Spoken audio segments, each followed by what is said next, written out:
Quel smartphone haut de gamme vaut vraiment le coup aujourd'hui, si tu ne veux pas te fier à la pub, mais à ce qui compte vraiment au quotidien? Je vais passer ces 5 modèles en revue, clairement, de la 5e à la première place, pour que tu saches tout de suite à la fin lequel te convient le mieux.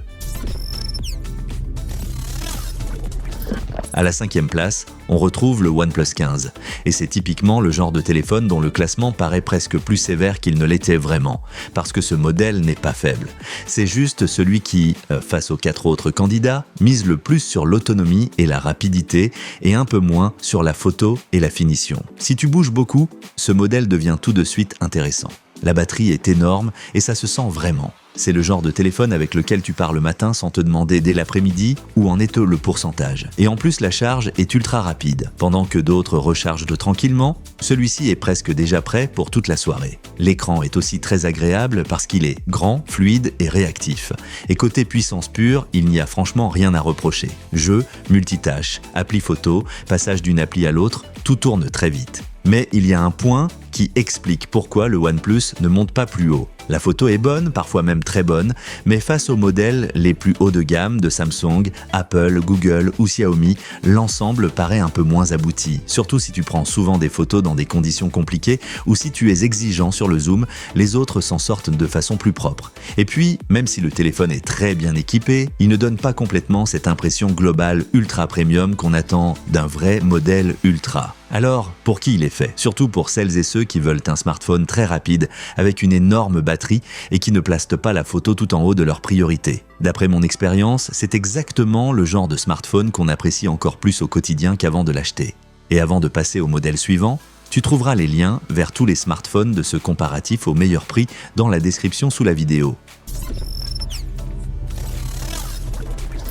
À la 4e place arrive le Pixel 10 Pro XL. C'est le genre de smartphone qu'on comprend souvent moins par la fiche technique que par les sensations qu'il donne en photo et en usage logiciel. Il ne cherche pas forcément à impressionner avec les plus gros chiffres, mais plutôt à montrer qu'il peut être très cohérent au quotidien. Ce qui fait la force du Pixel, c'est le mélange entre photo, écran et suivi logiciel. Les photos sont souvent réussies dès le premier essai sans avoir besoin de passer du temps à régler quoi que ce soit. Les personnes qui veulent juste lever le téléphone et obtenir une belle image se sentent souvent tout de suite à l'aise ici. Il y a aussi un écran très lumineux, agréable en extérieur et une longue durée de mise à jour. C'est important si tu ne veux pas changer de téléphone au bout d'un an. Comparé au OnePlus, le Pixel paraît plus équilibré sur la photo et le logiciel. Ce n'est pas un monstre brut, c'est plutôt l'appareil qui fait beaucoup de choses bien, discrètement et de manière fiable. Malgré tout, ça ne suffit pas pour monter sur le podium.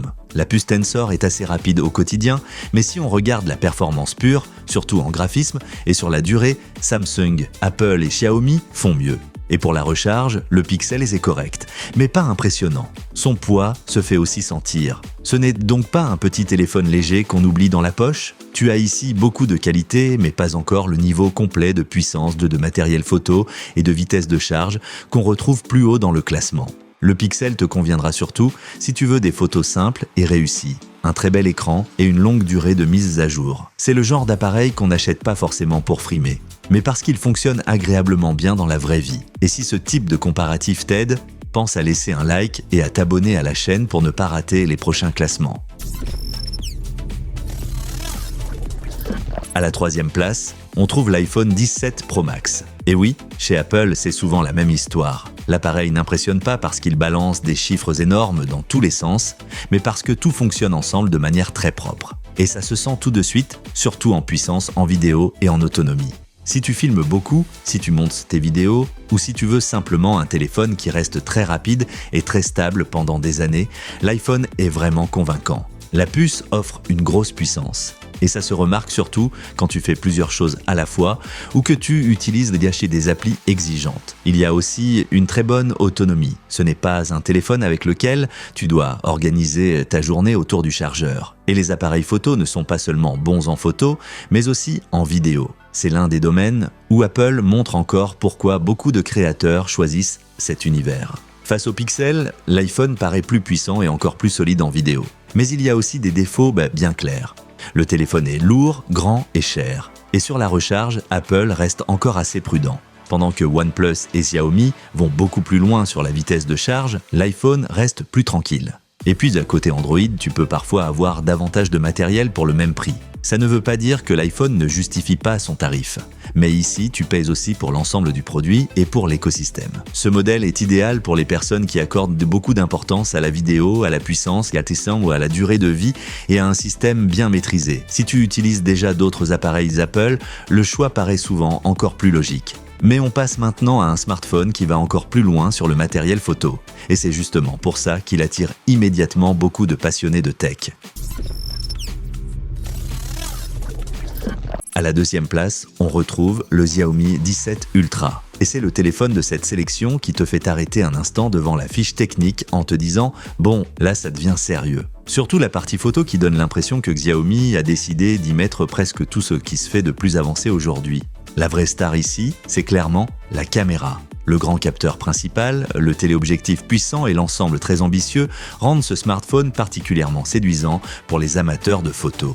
Si tu aimes jouer avec différentes focales, rapprocher les sujets ou aller plus loin que de simples clichés rapides, ce modèle a vraiment beaucoup à offrir. Et en plus, il y a une grosse batterie et une charge rapide.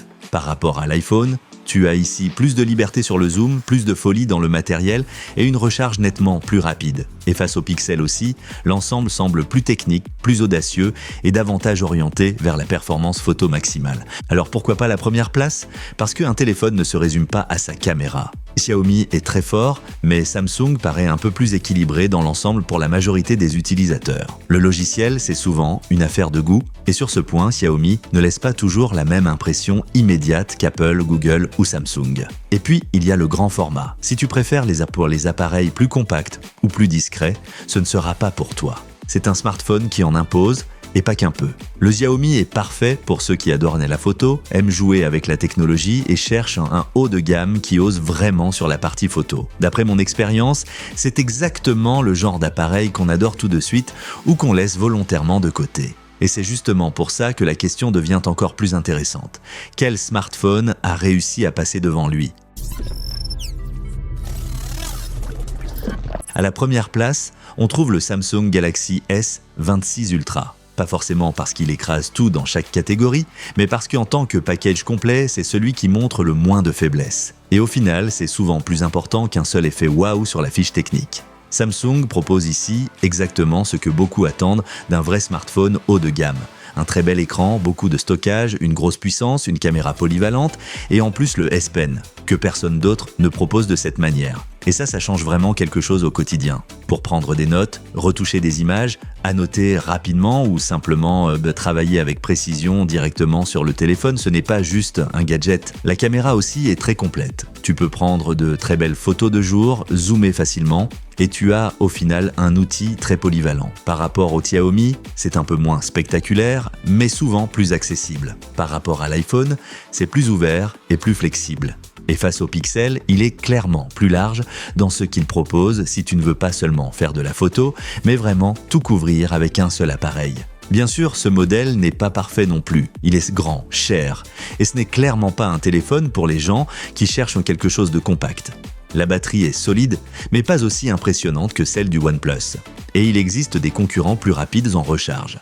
Mais regarde l'ensemble, écran, puissance, photo, stockage, stylet, finition et confort d'usage au quotidien. Il y a très peu de points sur lesquels ce téléphone te laisse vraiment tomber. Il ne fait pas juste une chose bien, il fait presque tout bien. Et c'est exactement pour ça qu'il prend la première place. Si tu cherches un smartphone haut de gamme avec lequel tu fais le moins de compromis possible et qui reste très fort dans presque toutes les situations du quotidien, alors pour moi c'est Samsung qui propose le choix le plus complet dans ce comparatif.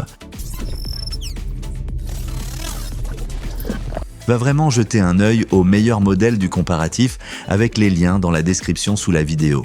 Et si ce classement t'a aidé, laisse un like et abonne-toi à la chaîne.